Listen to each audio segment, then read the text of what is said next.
Hello and welcome to Gav Tries to Fix. Today I've been given a Walkman by a friend at church, Sophie. So she's had this for over 20 years and it stopped working. So she remembered the time I turned up to Bible study carrying what she called a typewriter. It was an Amstrad 8-bit computer I'd found in a skip, and figured I might be the person who could fix it for her. So let's see what I can pull off here. So as she describes it, it doesn't move the tape at all. So I've put some batteries in. I'm putting a little portable USB powered speaker in there. It's got its internal battery, so it's quite handy for testing this stuff. And I can see that motor is actually turning, but the other little spindle isn't turning, which suggests the belt. So the belt is what connects the motor to the other spindle on the tape, and so I put in a cassette, some old nonsense I'd recorded at university. Let's give it a play, see if it does anything. And you won't be able to see, but through the little window I can see the head's not rotating as indicated by my highly technical screwdriver. Got the tape in here, powering up. It says it's playing, but it's not.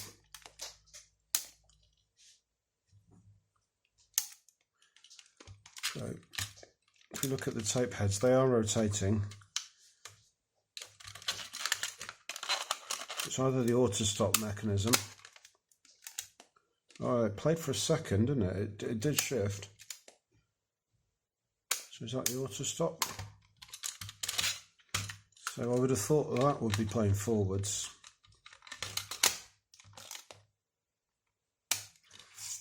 Okay, well, let's have it apart. Let's have it right. So in this there are at least 15 little plastic catches. So sorry Sophie if I break any of them. I will do my absolute best to be as gentle as possible with this. And I will use a plastic spudger rather than metal to try to trip the little tabs, because if I don't, the metal is more likely to cause damage, but it's very rare you get into one of these things with causing no damage, because it's 20-year-old plastic and it's quite brittle. I'll do my best to minimise or hopefully even eliminate damage. Does that screw come in? Yeah, there it comes. So there are 2 screws. So this Walkman, the manual is 2000, I think. So it's pretty developed in the late 90s. The screw's not coming.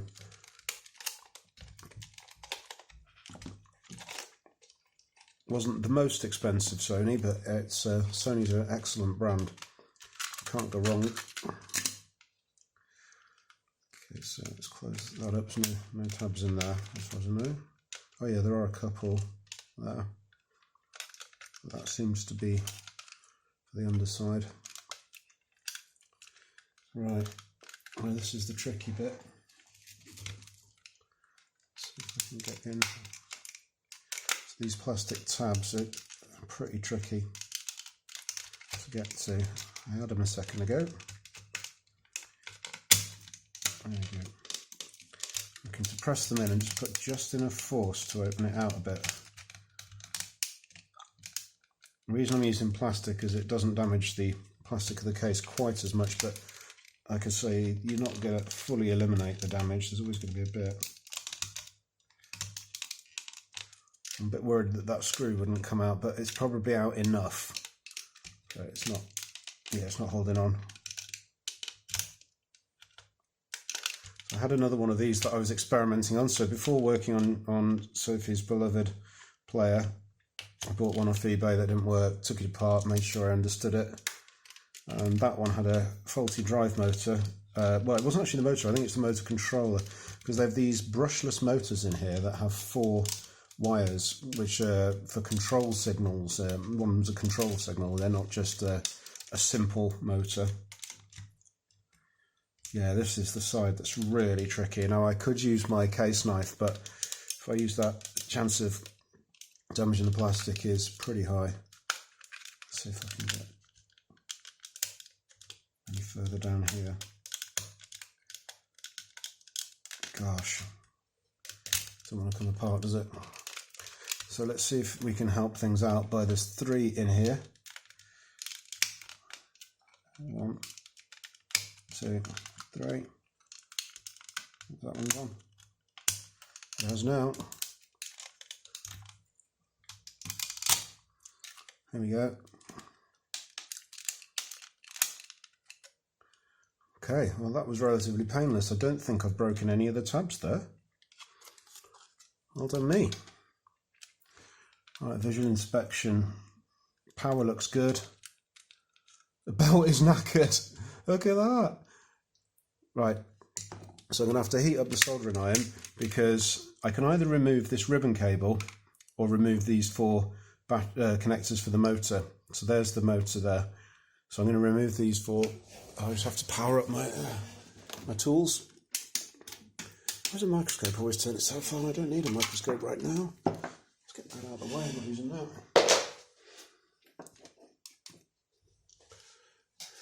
Okay, so the other things I'll be doing is cleaning the heads. I've got some silicone lubricant for these gears if it looks like it needs it, which it probably will. Waiting for the iron to come to heat, 354, that should be enough. So I need to get this off in order to get to this. It might just be that it's slipped off, but it does feel incredibly loose. No, it is on, look, I can just see it there, that it is on. I'll also contact clean all these switches. But yeah, the pathology is that the tapes don't play.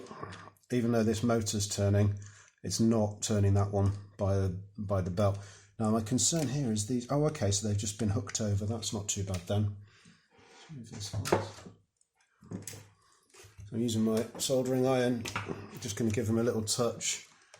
I'll put a tiny bit of flux on them just to help matters along. Just the easy stuff, probably doesn't make much difference, but right, let's get some tweezers. Using ceramics.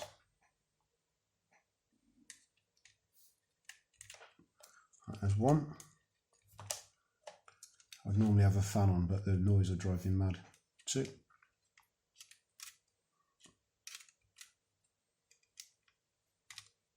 Oh, can't do a grip on that. Three. There you go. And last, but most certainly not least, and there's also a screw. There you go. Dim prob. And they're all labelled, so they're very easy to get back on. That, on the other hand, is an absolute pig, and I pretty much destroyed it on the other one I tried to take off because I reflowed it and then took it off and then put it back on, and it wasn't looking too clever by then. Can I get away with the same screwy? Yes, I can. Now, if I have to get into this mechanism, they are weeny. Teeny weeny. Right, I need to lift that out. That's grip on that. Battery clips look in good condition. Right. Oh yeah. Oh, that's long gone. The size of that. Right, so let's compare it to a brand new belt. It's like 20% bigger. So that, what you can do with these apparently is boil them. Some people swear by that, but look here, we've got some white markings, some stretch marks on the rubber of the belt. Put that in my little bin. And I ordered a pack of belts, but they wouldn't be here for ages, so I ordered just one belt. It cost me about £5, which is well overpriced. But I wanted to make sure I was getting the best possible belt, because this means a lot to Sophie, this Walkman. It actually looks pretty good in here. She's looked after it well. Very careful person is Sophie. Okay. And what we're expecting is that this motor will then be able to drive that. If I can actually pull the top off and demonstrate. There's the motor. It works by magnets and such forth. It's brushless motor, which threw me a bit. It's not like a old school. I had quite a long conversation with ChatGPT trying to work out what it was, how to use it. So you don't want to lubricate a belt itself because it needs to be sticky. Let's keep this round here.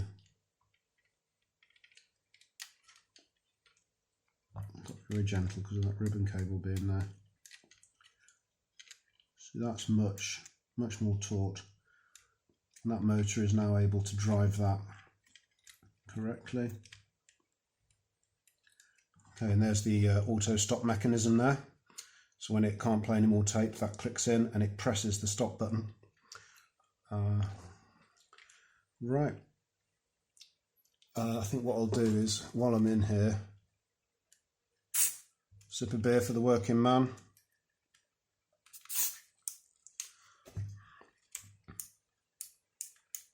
Just working a little tiny bit of WD-40 contact cleaner, not just WD-40, into these sockets, and finally into the volume control.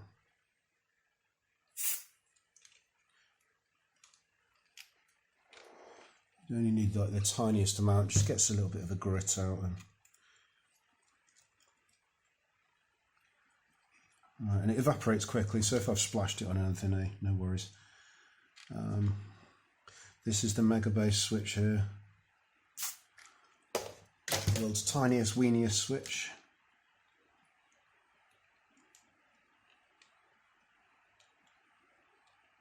Next to no travel on it. This is the actual play head. That's what actually gets pushed in when you press play. But I'm should probably put a tiny bit in there.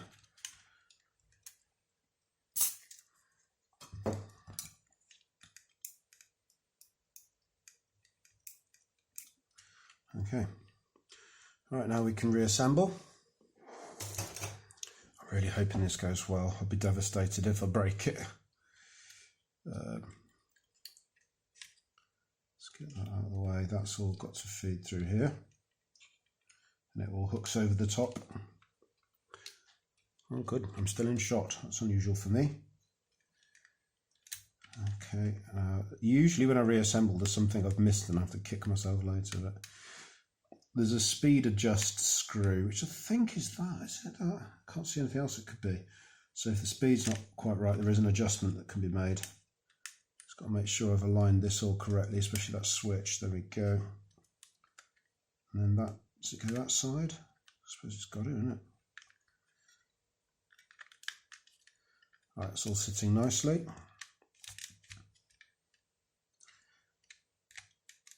Good. Okay, let's screw it back in. We can't test it until we've at least resoldered those 4 wires. Oh, the other screw fell out, good. Whoop. Didn't land on the circuit board, it's fine. Okay. So black first. Let's tease them apart. Fingers or tweezers? Go fingers. Now these are so almost up to the level of putting it under the scope. Not quite. Let's hold it in place till it goes hard. There we go. So I'm using the solder that was just on it. Haven't added any fresh. So there's one that's going to give me a problem. It's going to be this white one here. Yeah, no beef.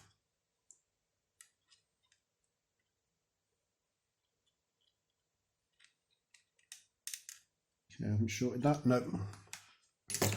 Now, if I measure these, I probably will get shorts because of how the motor works.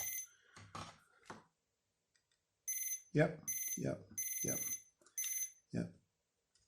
That's all shorted as it should be. And now let's give it 3 volts. So rather than faff around with batteries, which might come pinging out the top, using my bench power supply set for 3 volts, max 1 amp. And then if I, is that turning? No, it's not detected anything in there. Oh yeah, I have to switch this on, don't I? Oh look, there you go. Let's turn it. There's a lot of crud in there though. You can see it might need some cleaning. Okay, let's stop it. Actually, I might go batteries, just so I haven't got the wires in the way. I don't know which side it plays. I assume the top side is the side it's playing. I don't know if these will stay in place, but I'll give it a shot. Has that made a connection yet? Hey, it's working. This is just some old stuff I recorded in the 90s. Let's see if it comes through. There you go.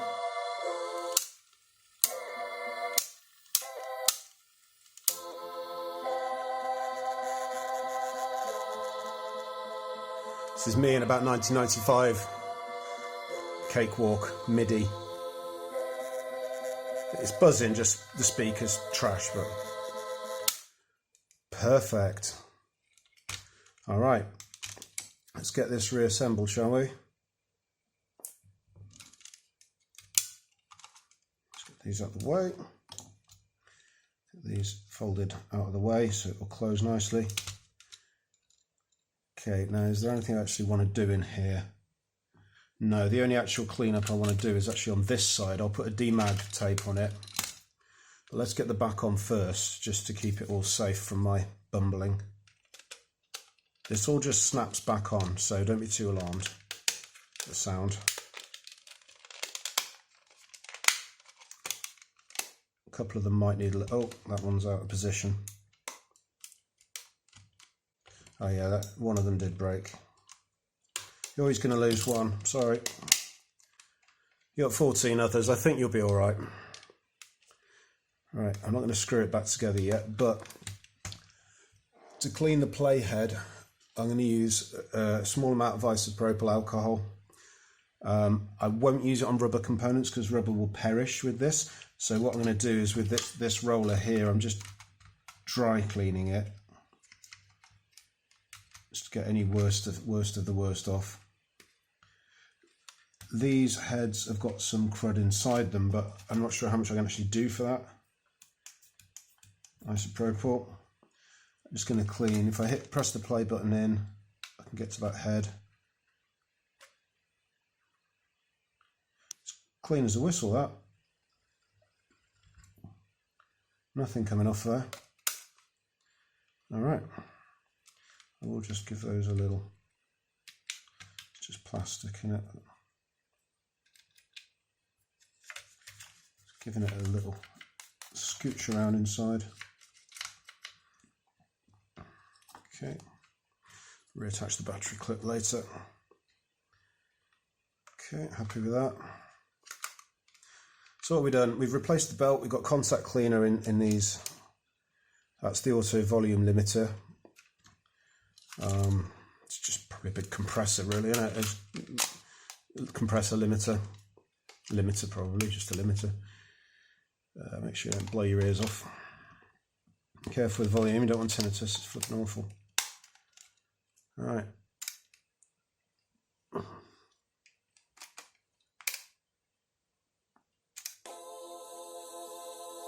The other thing to test is, does it finish at the end of the track? Will it stop? There's a lot of hiss, but I recorded this on cassette in 95, 96. So it was me with a little MIDI program called Cakewalk. I remember paying for the pro version, my birthday present money. So this is only like 5 minutes of side tape, so I'm hoping it will come to the end and automatically stop fast forwarding. We need to test the mega bass as well. Sounds like that switch wasn't quite seated, but it is now. Now, I can probably glue this sticker down as well. Let's just see if it does work. Yeah, the auto stop works. Marvellous. Let's glue that sticker down. I'm just going to use super glue. I could use Araldite, but I don't want to be here all day. So let's just decant a little blob of it. It's dried out because of course it has, because super glue. Might have to prick a hole in that. Yep. Give me a pokey. There we go. Alright. Let's use this capacitor. There we go, and then don't know if this is going to work. Yeah, okay, let's just spread it all around here. This is where I generally super glue my fingers to things. Right, I'll clean that off around the outside. Around the outside, yes, I have super glued my finger to it. I'll clean the excess super glue off as well.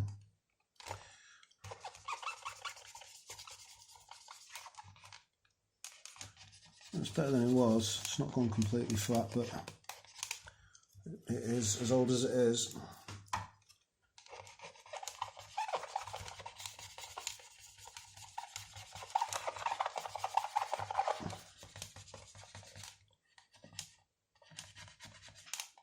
And that will come up again before too much longer, but what are you going to do?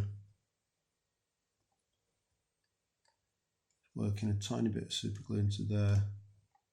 See if we can just force it down.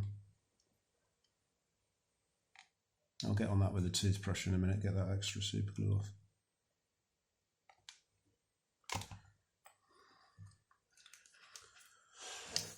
And wet wipe would do actually.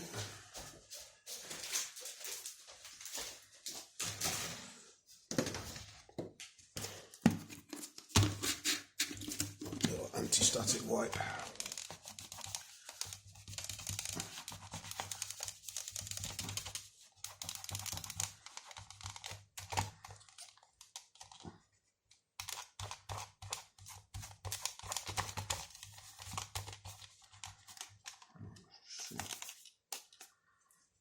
Okay. All right. Let's pop this back on. Okay, and then let's demag it. So little flakes of stuff get built up on the playhead apparently. So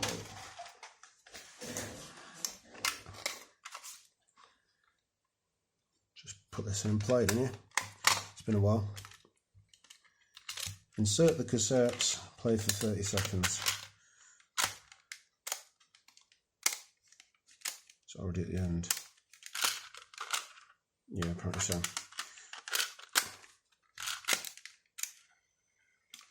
There we go.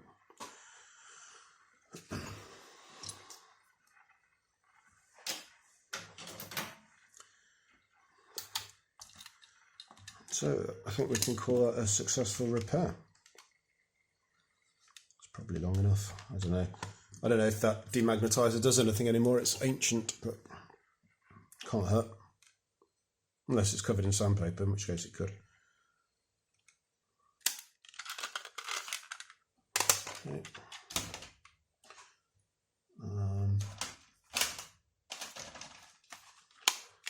1mm bands playing in 1996. Needs a bit of winding back.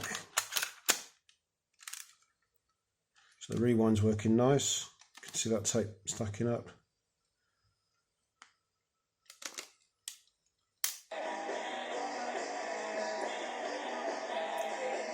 There's a lot of wow on it, but I know for a fact there's a lot of wow on that tape. The band's called Muzzle. It was in the Ice House in Stourbridge, 1996. It's just a boombox in the room, I think. I haven't got any professionally recorded tapes, only my stuff. That's one I did at uni. Oh, Napalm Death Scum is on there maybe. Obviously copyright, watch out. See if it'll... I think it might have been recorded over anyway. Don't know what that is. Some dark ambient.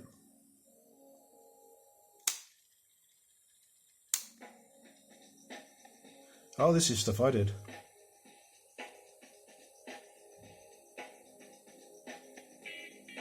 Yeah. All that's on my website if anyone was interested. Doubt anyone would be. Maybe my kids will one day listen back and go, oh, Dad was terrible.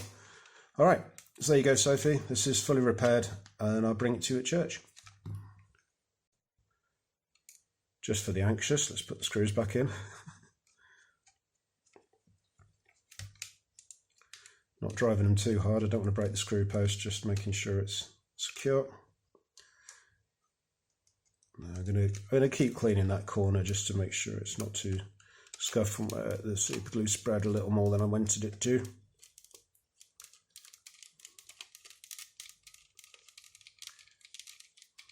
Just until I feel the slightest bit of resistance and stop, because the other one I got was really tightly screwed in. Right, job done. I've got a website. Remember those? gavd.co.uk.